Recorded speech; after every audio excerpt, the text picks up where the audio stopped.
Have you ever been told that you just make people uncomfortable? Or maybe you've carried this quiet, lifelong feeling that you are simply too much. You know the feeling. It's like you're the only one at the dinner party who realizes everyone is secretly annoyed with each other. For a lot of us, that brings up some really old shame. You start to wonder if your deep awareness is actually a flaw. But today, in this explainer, we're going to completely reframe those deepest traits. We're going to look at what is genuinely happening inside a mind that's built to notice what most people completely avoid. So let's dive right into this. Are you actually too much? Or is the real issue that you just don't know how to fake being shallow?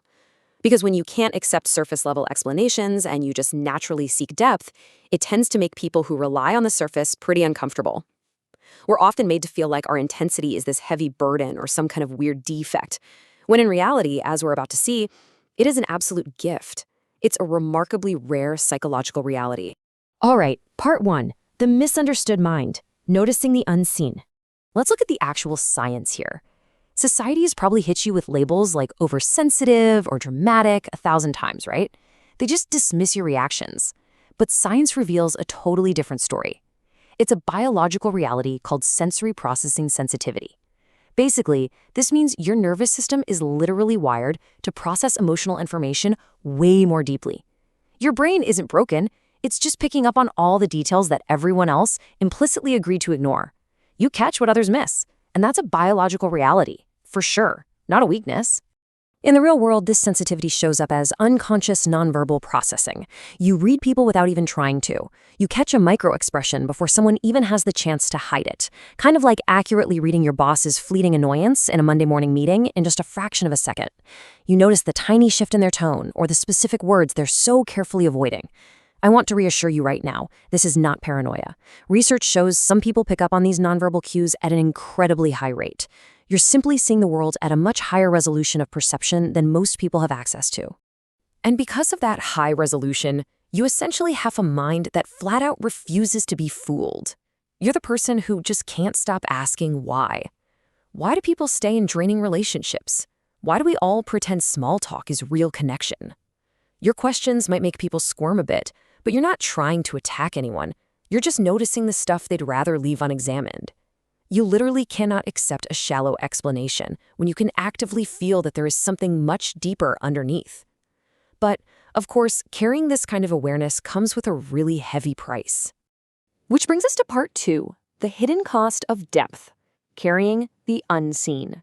Because you can read a room in 30 seconds flat, you kind of unwittingly become everyone's unpaid emotional regulator. Think about it. You sense tension, so you automatically step in to smooth it out. You detect someone's unexpressed pain, and what do? You quietly carry it home with you. Nobody even asks you to do this, but you do it automatically, in every room, every single time. And the sheer weight of this emotional labor, it is exhausting, especially when it leads to forgetting to ask, wait, who does this for me? When was the last time I stopped to ask myself what I need? This disconnect happens with success, too. You get the promotion, the fancy title, the status, all the external wins society tells you to strive for. But your internal reality? You feel almost nothing. Or honestly, worse. Gaining society's approval just feels like you're losing time. Why is that? Because a soul that is wired for deep meaning will immediately flag empty achievements as a complete waste of time. Shallow wins will always feel like losses to you. And because you crave deep, genuine connection, you often become the ultimate safe space for people. You're the 2 a.m. call. You're the one people reach out to when they are totally falling apart, because people naturally transform in your presence. But here is the danger, and it's a big one. Research on emotional labor shows that if you give unlimited access to people who just take from your depth but never reciprocate, you are going to burn out. You will develop a quiet resentment toward the very people you care about. Not everyone earns the right to your depth. You absolutely have to protect it.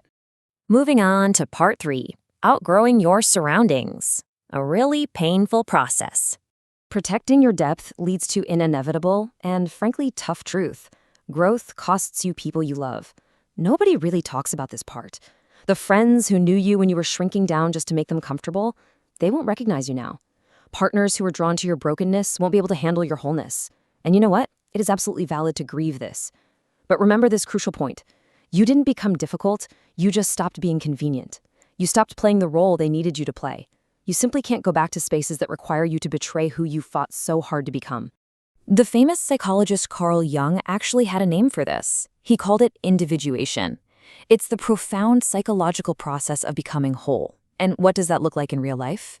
It looks exactly like facing the parts of yourself that others made you ashamed of. Your sensitivity, your intense needs, your anger. You sat with all of that alone.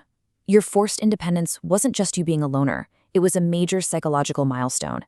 Sitting alone with your unaccepted parts is exactly how you built yourself from the inside out. Your solitude became the one place you didn't have to put on a performance. As you build yourself, you start to feel this restless pull. You know you're meant for something bigger, even if you can't quite define it yet.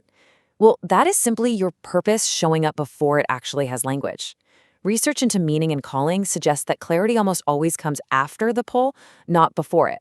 So if you are feeling that pull right now, trust it. It's not confusion.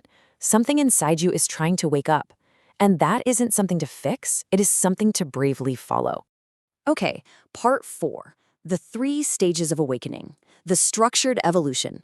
This evolution happens in 3 distinct stages.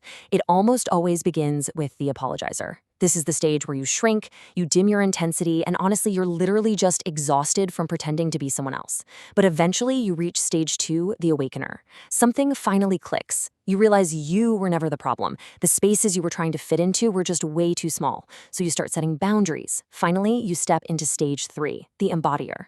This is where you stop explaining yourself to people who aren't equipped to understand you. You exist honestly, fully, and without apology. And the best part? By doing that, you give everyone else permission to do the exact same thing. Finally, part 5. The dangerous shadow trap. Balancing ego and awareness. But listen, we can't talk about this awakening without talking about the ego. Because every gift can become a trap. Jung called this psychological inflation. This is what happens when your beautiful, hard-earned clarity twists into a sense of superiority. It's when you suddenly decide your solitude is a wall, or you use your depth to isolate yourself instead of using it to connect. Remember this. You are rare, yes, but rarity is not a trophy. It's a responsibility. True shadow work means catching these ego-driven patterns before they quietly take control of you. Your depth is meant to be a bridge to others, not an excuse to look down on them. So I want to leave you with a really stark choice today. Will you apologize or will you embody? The world is entirely too used to people who settle for less, people who just fake being shallow to fit in. But you don't have to be one of them anymore. Stop shrinking, stop pretending your incredible depth is a burden. It's time to choose to fully embody your rare mind. So what's it going to be? Which path will you take today? Thanks so much for joining me on this explainer. I really hope it helps you see yourself a little more clearly.